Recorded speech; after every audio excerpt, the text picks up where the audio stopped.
Their last game, a loss against Phoenix, these were the back-to-back plays she was involved in on the offensive end. Created a lot of conversation over the past week. Clark would continue playing the rest of the second quarter and then would leave the middle of the third quarter with a back injury. You're watching the WNBA's biggest star go from delivering highlight passes and hitting deep threes to walking off the court in visible pain, holding her side, her face showing pure frustration.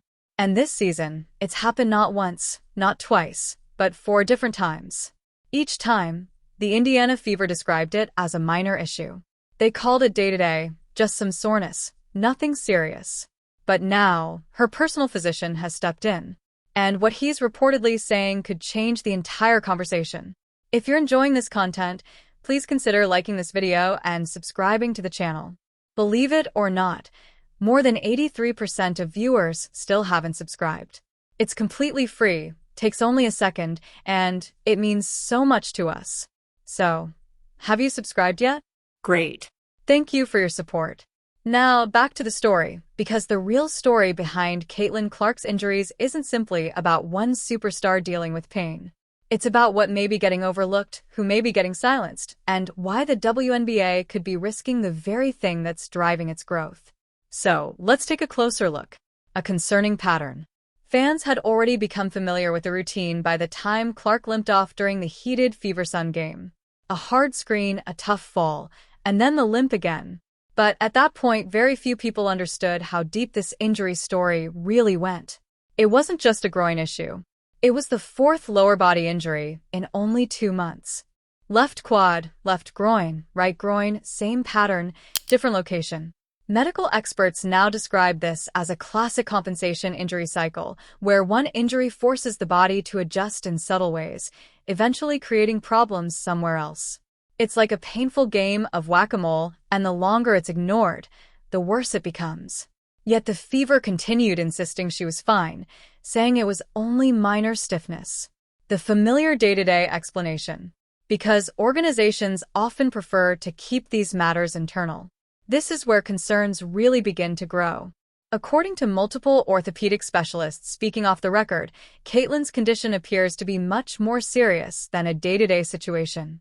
At minimum, we're likely discussing a week-to-week recovery timeline, and only if she receives proper rest, treatment, and rehabilitation.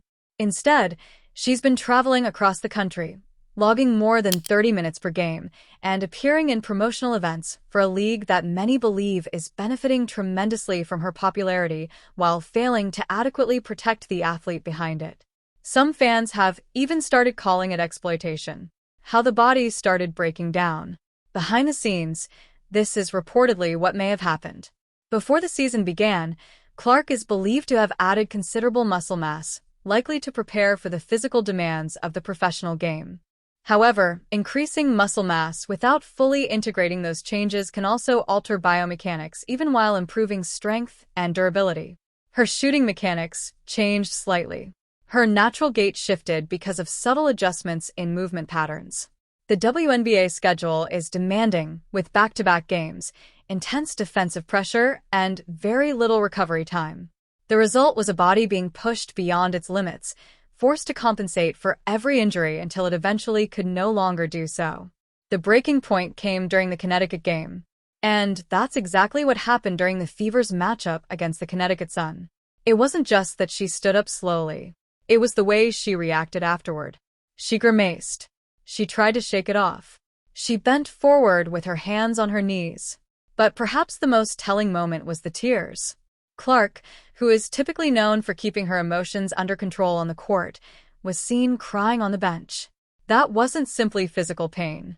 That looked like frustration, fear, and complete emotional exhaustion. Even then, the league reportedly described it as minor discomfort. Imagine if LeBron had experienced this during his rookie season. Would the NBA have minimized it? That question alone has caused many fans to lose confidence in the system.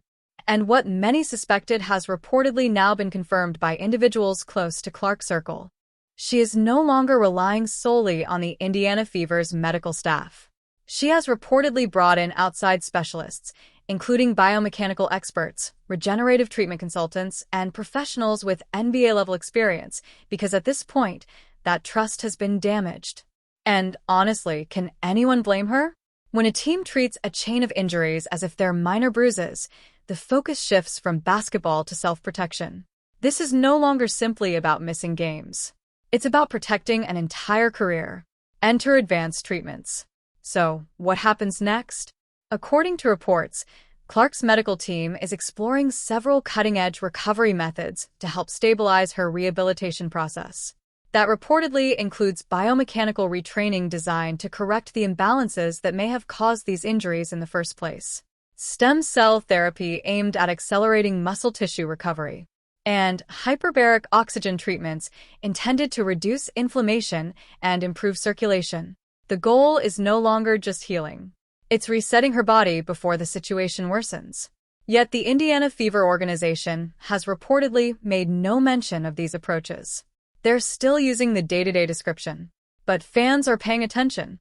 They're watching everything. Every time Clark limps down the court, every time she grabs her hip, every time she disappears from the bench during timeouts, people notice. And perhaps more importantly, many of them are already angry. The hashtags continue trending. Hashtag protect Caitlin. Hashtag feverfail. Hashtag not day-to-day. Reports suggest even members of her own family have quietly expressed concerns, while other players have begun voicing frustration over how the league protects, or fails to protect, its biggest stars. The question isn't whether change is necessary. The question is when. Athlete empowerment. Taking a step back, what we're seeing with Caitlin Clark reflects a larger movement across professional sports, where elite athletes are no longer depending entirely on team doctors. They're taking control of their own health, hiring independent specialists, and speaking up when something doesn't feel right. Because ultimately, this isn't about loyalty to a jersey. It's about protecting your career. Clark didn't fight her way to the top only to watch it unravel because someone else failed to take her injuries seriously. She's reclaiming control, and that decision could ultimately become the smartest move of her entire career. What this means for the WNBA. The league now finds itself at a crossroads. If they truly want Caitlin Clark to remain the face of the WNBA, if they want the television deals, the packed arenas, and the sold-out merchandise, then they need to do the one thing many believe they have failed to do so far: keep her safe. That means stricter enforcement against dangerous plays. It means improving travel conditions. It means greater transparency regarding medical evaluations. And yes, it may require league intervention when teams mishandle injuries. Because if athletes no longer believe the league prioritizes their well-being, they won't remain there forever. A comeback is still coming, but it will happen on her terms. Here's the encouraging part. Caitlin Clark is not finished. Not even close. Because now she understands exactly who supports her and exactly what she must do to protect herself. In the long run, this injury experience may ultimately become one of the most important moments of her career. She'll rest. She'll recover. And she'll come back stronger. But it won't happen because someone labeled her day-to-day. It will happen because she chose to heal the right way. That's what we've learned. Caitlin Clark isn't only battling defenders on the court. She's also fighting an entire system away from it. A system that appears quick to profit, slow to adapt, and often willing to overlook warning signs until it's too late. But she's no longer going along with that approach. Clark is choosing a different path through outside physicians, advanced treatments, and a completely new perspective on her health. A path that doesn't require permission. One that refuses to accept a day-to-day label when the reality may be much more serious. And one that could redefine athlete empowerment in women's sports. If there's one thing we already know, it's this: you never bet against Caitlin Clark. There's an old saying in sports: pain is temporary, pride lasts forever. But pride isn't healing Caitlin Clark's groin injury. Ice baths aren't repairing the structural problems surrounding her situation. And since the beginning of her rookie season, the cycle of re-injury has continued spinning like a broken carousel, with no sign of stopping. What's happening here isn't only a physical breakdown. It's also a cultural one. Because Caitlin Clark has become a lightning rod. Not only for defenders trying to wear her down, but also for every outdated system, every mistake, and every shortcut that both the WNBA and the Indiana Fever have taken while managing the face of their league. And now, she's finished waiting. The appearance of recovery. This is the part many people don't see. Reports suggest Clark has been limping during workouts, showing signs of pain during lateral movement drills, and missing entire scrimmages behind closed practices and vague game time decisions. Although she's continued participating in some activities, anyone paying close attention can clearly see that she's not fully healthy. Not even remotely. When the Fevers say she's improving, critics argue that what they really mean is that she can jog up and down the court without completely breaking down. That's not progress. That's desperation. And for Clark's style of play, simply jogging is a major problem because her game relies on speed, timing, angles, and rapid decision-making. The true price of playing through pain. To be fair, most athletes compete through discomfort. That's part of the profession. What separates the experienced veterans from the cautionary stories is knowing when to stop. And too often, Clark reportedly kept saying yes. Yes to staying in the game after the first groin injury. Yes to preparing for back-to-backs without enough recovery time. Yes to playing through soreness while handling promotional appearances and media obligations. She gave the WNBA everything it asked for, and even more. But when she needed time, support, and a responsible medical plan, there was very little silence around the issue. Now she's paying the price. The lack of veteran support. One of the most surprising aspects of Clark's injury story has been how few veteran players have publicly stepped forward to support her. Where are the experienced voices within the league? There appears to be a growing frustration among players who have spent years dealing with similar realities.